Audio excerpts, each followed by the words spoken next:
ஒரு ஊரில் ஒரு ஆள் இருந்தான். ஒரு நாள் அவன் தேவாலயத்துக்கு போய், கடவுளே, எனக்கு 1,00,000 ரூபாய் கிடைத்தா உனக்கு ஒரு பெரிய மெழுகுவர்த்தி ஏற்றி வைக்கிறேன் என்று வேண்டிக் கொண்டான். ஆச்சரியமாக கடவுள் அவன் முன்னாடி தோன்றி, இதோ நீ கேட்ட பணம் என்று சொல்லி 1,00,000 ரூபாயை அவன் கையில் கொடுத்துவிட்டு மறைந்தார். பணம் கிடைத்ததும் அவன் மனசுக்குள், இவ்வளவு சுலபமா பணம் கிடைக்கும்னா ஒரு மெழுகுவர்த்திக்காக ஏன் இவ்வளவு செலவு என்று நினைத்தான்.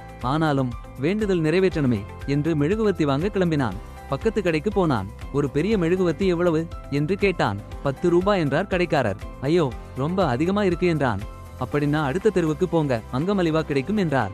அடுத்த தெருவுக்கு போனான். அங்கே 7 ரூபாய் என்றார்கள். இதுவும் அதிகமாதான் இருக்கு என்றான். அப்படின்னா அந்த பழைய கட்டிடத்தின் மேலே நிறைய மெழுகுவர்த்தி இருக்கும், நீயே எடுத்து வரலாம், 2 ரூபாய் மட்டும் கொடுத்தா போதும் என்றார். பணம் சேமிக்கணும் என்ற ஆசையால் அவன் அந்த பழைய கட்டிடத்துக்கு போனான். அவன் ஏற தெரியாதவன்தான், ஆனாலும் ஆசை கண்ணை மூடச் செய்தது. கட்டிடத்தின் மேலே ஏறினான். திடீரென்று காற்று அடிக்க ஆரம்பிச்சது. காலில் சறுக்கி ஒரு கம்பியை பிடிச்சுக்கிட்டு தொங்கிக் கொண்டிருந்தான். அந்த வழியா ஒரு தீயணைப்பாளர் வந்துகிட்டு இருந்தார். ஐயா, என்னை காப்பாத்தினா 20,000 ரூபாய் தர்றேன் என்று கத்தினான். பணம் ஆசையால் தீயணைப்பாளரும் கயிறு போட்டு உதவ வந்தார். ஆனால் கயிறு சரியாக கட்டாமல் அவசரத்தில் ஏறிவிட்டார். இருவரும் சமநிலை இழந்து இருவரும் தொங்க ஆரம்பிச்சாங்க. அந்த நேரத்தில் ஒரு கட்டிட வேலைக்காரன் வந்தான். தீயணைப்பாளர் அவனை பார்த்து, என்னை பிடிச்சு கீழே இறக்கிவிட்டா 10,000 ரூபாய் தர்றேன் என்றார்.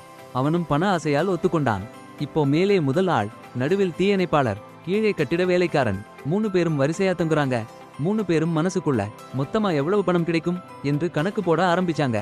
மேலே இருந்தவன் விரலை விட்டு எண்ணினான். அவ்வளவுதான், பிடி தளர்ந்தது. 3 பேரும் கீழே விழுந்தார்கள். அவன் மடியில் இருந்த 1,00,000 ரூபாயும் காற்றில் பறந்து போய் காணாம போயிட்டது. கஷ்டப்பட்டு எல்லாரும் எழுந்து நின்னப்போ யாருக்கும் ஒன்றுமே கிடைக்கலை. அப்போதான் எல்லாருக்கும் புரிந்தது, பேராசை பெரும் நஷ்டம். இந்த ஸ்டோரி பிடிச்சிருந்தா மறக்காமல் லைக் பண்ணுங்க, சப்ஸ்கிரைப் பண்ணுங்க.